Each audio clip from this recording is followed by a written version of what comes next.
معاكم ميجو.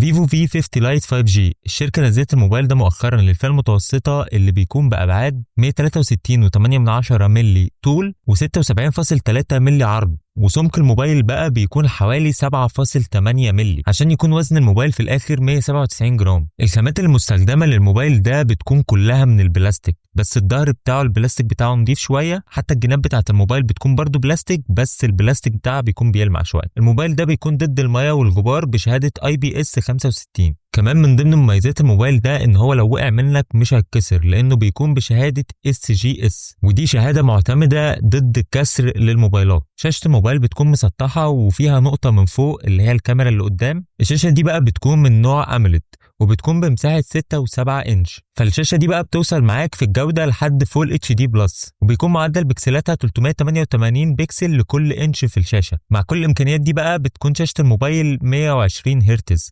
وبيوصل السطوع بتاع الشاشة لحد 1800 نيتس، وده رقم كبير جدا طبعا، بس دي تحت إضاءة الشمس، إنما في الوضع العادي بتوصل ل 1300 نيتس.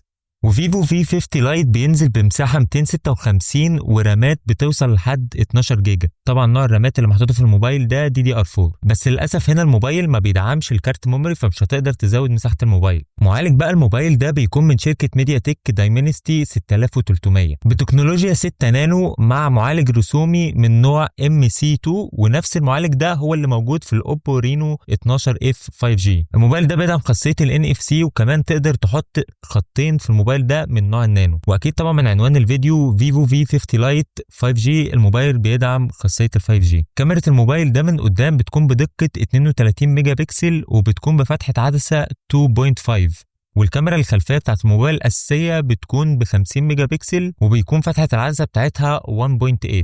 وبيستخدموا في الكاميرا دي المستشعر بتاع شركه سوني IMX 882، وده بيكون بالنسبه للكاميرا الاساسيه بتاعت الموبايل. انما الكاميرا الثانيه اللي تحتها بتكون بدقه 8 ميجا بكسل بفتحه عدسه 2.2، والكاميرا دي هي الكاميرا الخاصه بالتصوير الواسع قوي. مع كمان لو نزلت تحت الكاميرا دي بيكون في فلاش، بس فلاش كده شكله مختلف، شكله مدور كده واخد نفس شكل الكاميرات بتاعت الموبايل. الموبايل ده بقى في تصوير الفيديوهات بيقدر يصور فول HD اللي هو 1080 على 30 و60 فريم، انما لو هتخلي الفيديو HD يعني 720 هيقدر يصور لك على 30 فريم بس. كمان من ضمن مميزات الموبايل ده انه محطوط فيه مايك لعزل الضوضاء، والموبايل بيجي بصوت ستيريو عالي وتقدر انك تعلي صوت الموبايل لحد 400%، بس ده طبعا هيجي على الكواليتي بتاع الصوت. والبلوتوث اللي هيكون محطوط في الموبايل ده بيكون بلوتوث باصدار 5.4، بالاضافه ان اكيد الموبايل بيدعم خاصيه الGPS. من ناحيه الامان بتاع الموبايل فانت تقدر تفتح الموبايل ببصمه صباعك، وهي البصمه دي بتكون محطوطه في نص الشاشه من تحت كده، وكمان بيقدر يفتح الموبايل عن طريق الفيس انلوك ده عن طريق وشك يعني. منفذ الشحن بقى بتاع الموبايل بيكون من نوع التايب سي، يعني تقدر تستخدم اي كابل تايب سي عندك للموبايل. البطاريه بقى بتاعت التليفون ده وهي الميزه الاقوى اللي فيه بتكون ب 6500 ملي امبير، يعني معاك بطاريه تقعد معاك اليوم كله مستريح. كمان البطاريه دي بتدعم الشحن السريع ل 90 واط. لا وكمان الموبايل بيدعم الشحن العكسي وبيكون بسرعه 6 واط. الموبايل ده بيتم اصداره بنظام اندرويد 15، وبينزل بلونين، لون ذهبي كده شويه، هو مش ذهبي قوي، ولون تاني موف على اسود، يعني هو موف غامق قوي. نوصل بقى لعيوب ومميزات الموبايل ده وبعد كده هقول لكم على سعره. اول عيب انا شايفه في الموبايل ان الموبايل ده ما بيدعمش الكارت الميموري، فمش هتقدر تزود مساحه الموبايل لو احتجت. كمان الموبايل مش موجود فيه سوكت السماعه اللي هو ال 3.5 مللي ده، عشان طبعا الموبايل ضد المايه. اداء المعالج في الحياه اليوميه كويس من ناحيه السوشيال ميديا، انما لو جيت لعبت العاب تقيله مش هتلاقي احسن حاجه من المعالج ده. اخر عيب انا شايفه للموبايل ده وهو انه ما بيقدرش يصور اعلى من 1080 اللي هي الفول HD.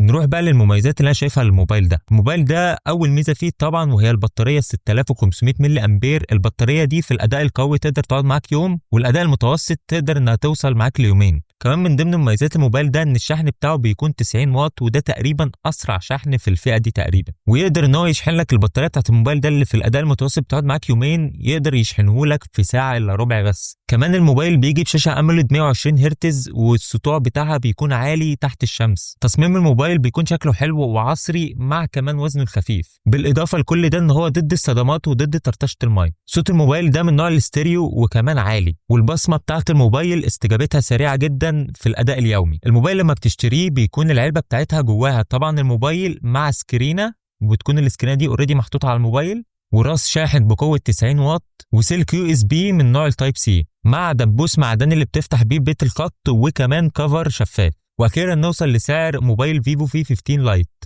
الموبايل في مصر بمساحة 256 والرامات ال 12 جيجا بيوصل سعره ل 15990، والضمان بتاعه بيكون محلي. وفي السعودية بنفس مساحة التخزين والرامات بيكون ب 1200 ريال، وفي الامارات بنفس برضه مساحة التخزين والرامات بيوصل لحد 1100 درهم. اتمنى اكون غطيت لكم كل امكانيات ومواصفات الموبايل ده، وهعمل لكم برضه مقارنة بينه وبين السامسونج الاي 26. انما انت لو بتتفرج بعدين شويه مش في نفس وقت اصدار الفيديو، فالفيديو هيظهر لك يا هنا يا هنا، وهحط لك برضو اللينك بتاعه في الديسكربشن تحت. ما تنساش بقى تدعمني باللايك والشير والسبسكرايب. الجمال بتوعك يا صديقي. سلام.